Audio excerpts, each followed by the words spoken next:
میرے نبی سے پوچھا گیا یا رسول اللہ قیامت کب آئے گی؟ آپ نے فرمایا یہ اللہ کو پتہ ہے کب آئے گی۔ میرے نبی سے اس سائل نے پوچھا یا رسول اللہ کوئی نشانی بتا دیں، تو آپ نے فرمایا جب ماؤں کو ذلیل کیا جائے گا تو قیامت آ جائے گی۔ تو اللہ تعالیٰ قیامت کو قائم کر دے گا۔ وہ یہ قیامتیں ہیں کہ آپس میں خون گرے گا اور ظلم و ستم عام ہو جائے گا اور حالات کی چکی ہمارے خلاف چلنا شروع ہو جائے گی، زمین آسمان کی چکی ہمارے خلاف چلنا شروع ہو جائے گی۔ تو اس وقت ہم سارے مجمع کو توبہ کی ضرورت ہے کہ صرف میرے بھائیوں اس خون کے بہنے کے پیچھے صرف حکومت نہیں ہے، صرف سیاسی پارٹیاں نہیں ہیں، طارق جمیل کے گناہ بھی اس کے حصے میں ہیں، طارق جمیل کا گناہ بھی اس کا سبب ہے، آپ کے میرے اجتماعی گناہ بھی اس کا سبب ہیں۔ میرے نبی نے میرے حضرت اماں عائشہ سے پوچھا گیا اماں جان زلزلے کیوں آتے ہیں؟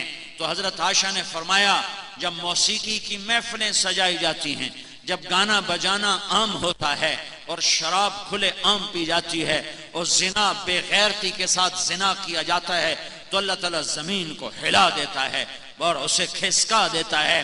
جب زنا بے غیرتی کے ساتھ کیا جاتا ہے، زنا کرنے والے کو ندامت نہیں، نہ مرد کو نہ عورت کو، شراب پینے والے کو ندامت نہیں، اور جوا کھیلنے والے کو ندامت نہیں، اور چرس بیچنے والے کو ندامت نہیں، اور ہیروئن بیچنے والے کو ندامت نہیں، اور ڈاکہ ڈالنے والے کو ندامت نہیں، اور قتل کرنے والے کو ندامت نہیں، تو میرا اللہ ناراض ہو کر نظام کو الٹا دیتا ہے۔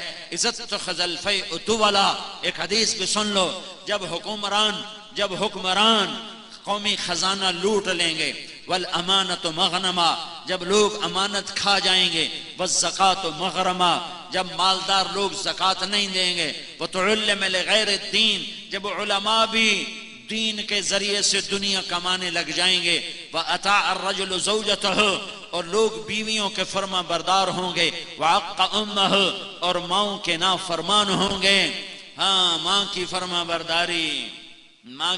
برداری پھر بتاتا ہوں، وَعَقَّ أُمَّهُ وَأَدْنَى صَدِيقَهُ، اور دوست کو قریب کریں گے، وَأَقْصَى أَبَاهُ، اور باپ کو دھکے دیں گے، اور شربت الخمور، اور شراب پی جائے گی، وَلُبِسَ الْحَرِيرُ، اور ریشم پہنا جائے گا، اور وَارْتَفَتِ الْأَصْوَاتُ فِي الْمَسَاجِدِ، اور مسجدوں میں نفرت کی فضا قائم ہو جائے گی، اور فرقہ واریت کی آگ بھڑک اٹھے گی، وَظَهَرَتِ الْقَيْنَاتُ وَالْمَعَازِفُ، ناچنے والیاں گانے والیاں عام ہو جائیں گی، محترم ہو جائیں گی، معزز ہو جائیں گی۔ جب یہ سارے کام ہوں گے تو پھر میرا اللہ اپنے عذاب کے دروازے کھول دے گا، غضب کے دروازے کھول دے گا۔ جب تک توبہ نہیں کریں گے اللہ کے دروازے نہیں کھولیں گے۔ میرے نبی نے فرمایا کاش میری ماں زندہ ہوتی۔ ہاں ماں کی نافرمانی پہ قیامت قائم ہو جاتی ہے۔ میرے نبی نے فرمایا کاش میری ماں زندہ ہوتی تو میں اپنی ماں کی ایسی خدمت کرتا کہ میں عشاء کی نماز کے مصلی پہ کھڑا ہوتا اور سورۃ فاتحہ پڑھ چکا ہوتا، اور ادھر سے میری ماں مجھے کہتی بیٹا محمد، تو میں ماں کی خاطر نماز توڑ دیتا۔ یہ میرے نبی کے اخلاق ہیں، اور ہم نے کیا کیا؟ ایک دوسرے کے خون کے پیاسے ہو گئے۔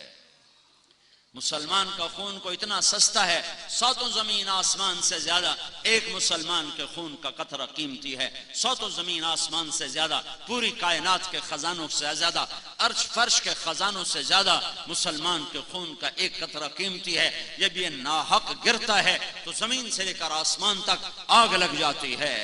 اس فیصلے کا دن دنیا نہیں ہے، آگے جب اللہ بتائے گا،